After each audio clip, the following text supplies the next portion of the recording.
Is it fair to start a review of a Cthulhu-inspired game by pointing out that Lovecraftian stories and games have been done to earn death? Perhaps not, and in Gibbous, a Cthulhu Adventure, it would also do the game a disservice, so I shall absolutely refrain from it. A review key for Gibbous, a Cthulhu Adventure, was kindly provided by the developers, and the game was played on Mac and Windows. Gibbous is a delightful point-and-click with a visual style that reaches back to old classics of the genre, and a richness and softness not completely disconnected from that of the animation renaissance.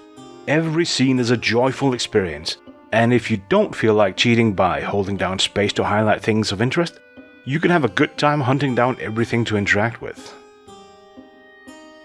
The game itself is completely linear with a set of puzzles to solve, all of which can be done through simple exhaustion of all options, and with very few exceptions you never carry anything that isn't used either immediately or at least in the same chapter. Okay, one puzzle would be very time consuming if the player simply tried every combination, but the point stands. There's also no option to fail a step or to take a different path through the game. Do something wrong and you get a fully voiced reaction from some character, even ad nauseum, until you do the correct thing.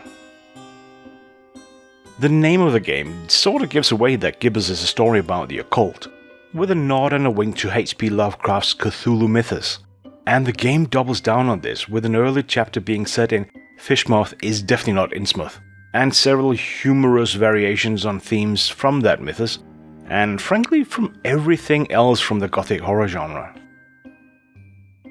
And humor is the key to why Gibbous shouldn't be lumped together with everything else trying to praise that old racist Lovecraft. It may have dark and mysterious settings, but the narrative is consistently lighthearted, with callbacks, in-jokes and references everywhere in the environment and dialogue. You initially play as a Romanian from Transylvania, because of course you do, who accidentally has a speaking cat that will give any other fictitious speaking cat a run for their money on being snarky, while also not being a raven. There's the painfully archetypical American detective and a young not princess in a castle needing saving. The varied cast is how Gibbous deals with the questionable baggage it invariably carries with it, but at the same time feels like it was coming up short here, partly due to how and when it introduces them and makes use of them. The team starts out in what could very well be Massachusetts, but is soon gallivanting around the northwestern part of the world, visiting France, Romania, and even an island in the middle of nowhere.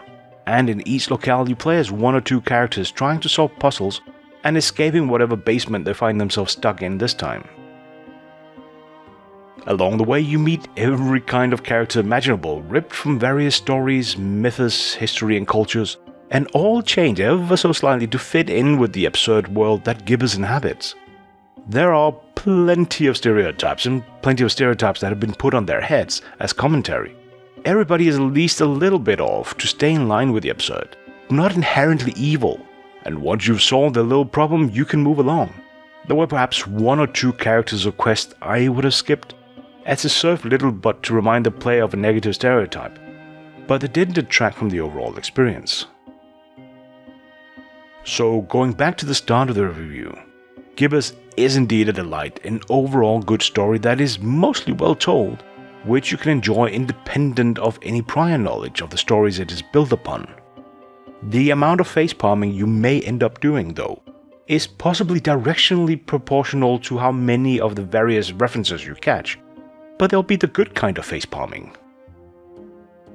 For this outing, Gibbous is a great game, and I absolutely hope that developers at Stuck in Attic will do more point and clicks, building on what they have here and shoot for the moon. Design, we gave it an 8. It's clean, attractive, cute visuals, plenty of excellent voiceovers, and a bit of suitable music, especially to rock out to at the end. In terms of mechanics, this point and click has the basics covered, but can be rather tedious at times, such as when you have to hit a cat repeatedly with a book. Challenge 4. Nopes.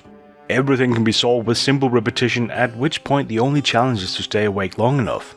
1 point, final chapter, had me wait just over 3 minutes for a character to change, so I could complete the last step in a puzzle, and that was neither challenging nor fun, we gave it a 7.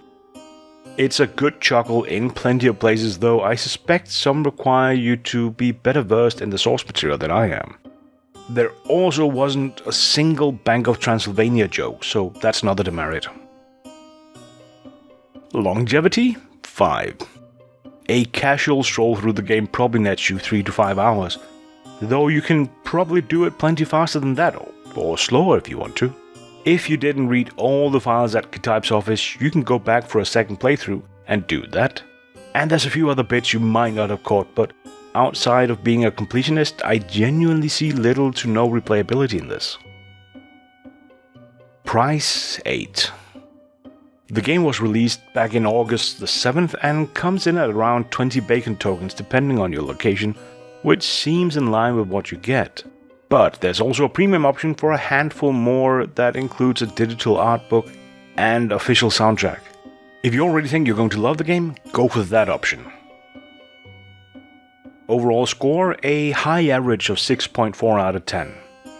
Next up, Mare Cognitum. And find a track. I sound. Oh,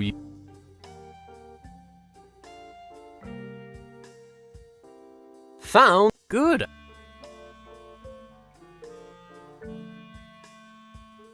Gotta run. I'll be.